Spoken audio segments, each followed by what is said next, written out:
Hello everybody. Quick update on the Montana child abuse case.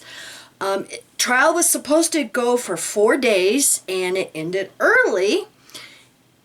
It ended yesterday, which would have been Wednesday, September 26th.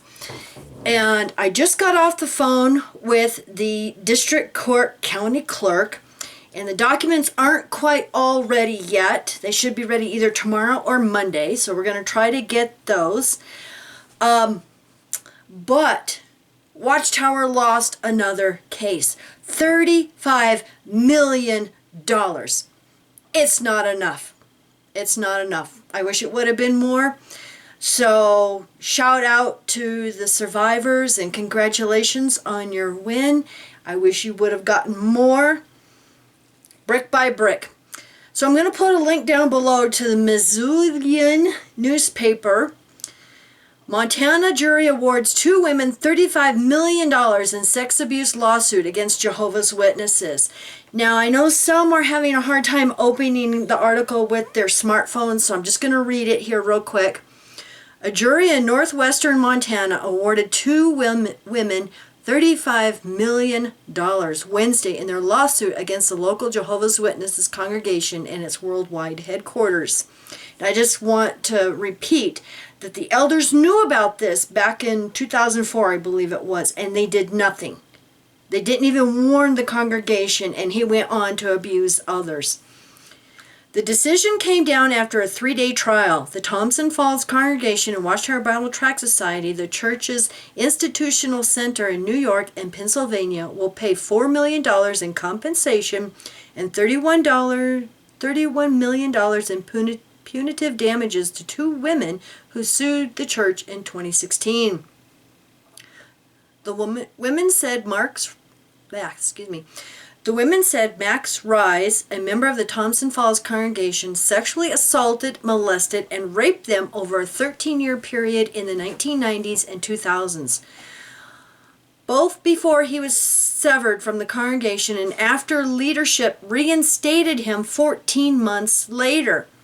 Yeah, I'm sharing my chair with the dog. Watchtower, the church's worldwide center, is the headquarters for the religious leadership and the church's institutional operations, such as policy making and financing. And I just want to say that Pennsylvania is where the money is, so they're the ones that do the financing, most of it. Each congregation is legally connected to Watchtower as one entity. Earlier in the case, Judge James Manley ruled that Rye's criminal acts were foreseeable to the church leadership when they allowed him to return, and that the congregation's elders were not exempt from Montana's mandatory reporting law when they learned of the allegations against him and didn't turn him over to law enforcement. In my personal opinion, I think those elders should be fined and maybe even jail sentences. In the weeks before the trial, Watchtower's attorneys asked the Montana Supreme Court to consider overturning Manley's rulings and stalling the trial, but the request was denied. Yay.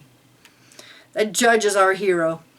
Media reports and testimony from a comprehensive investigation into the church by the Australian Royal Commission have criticized the Jehovah's Witnesses for policies that direct elders in local congregations to handle matters internally. Rather than alerting authorities or congregation members about known sexual predators, the policies from Watchtower leadership also require accusers to have 2 witnesses to the sexual abuse for proceedings to begin against the accused. The story will be updated.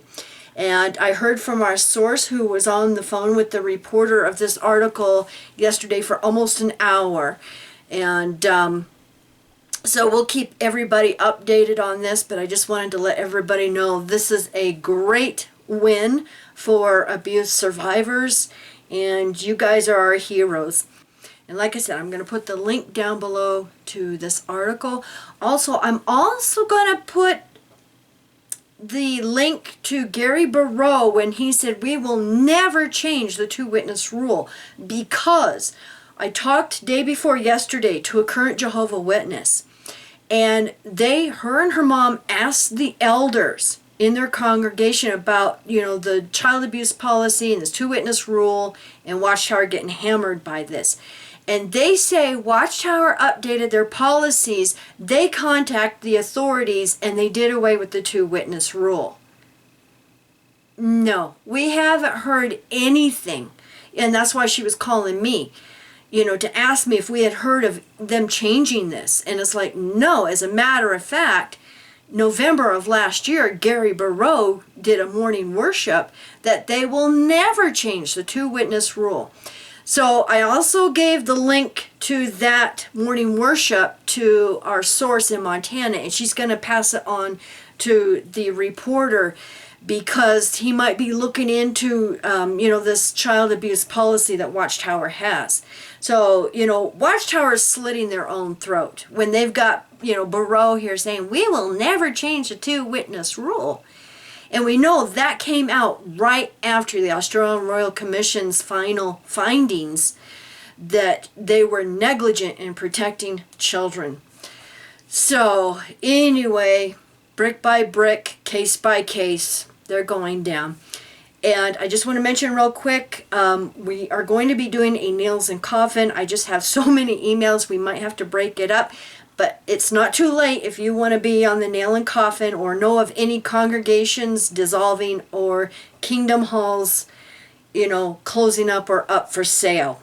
And just go to watchtower.expose and click on contact and put nail and coffin in the subject line. And then that way, when I do a search on my email for nail and coffin, it will come up and I will see it. And so, busy weekend ahead of us, and we're going to try to get as much of this information out. Thank you everybody so much for watching, and you have a wonderful day. Bye.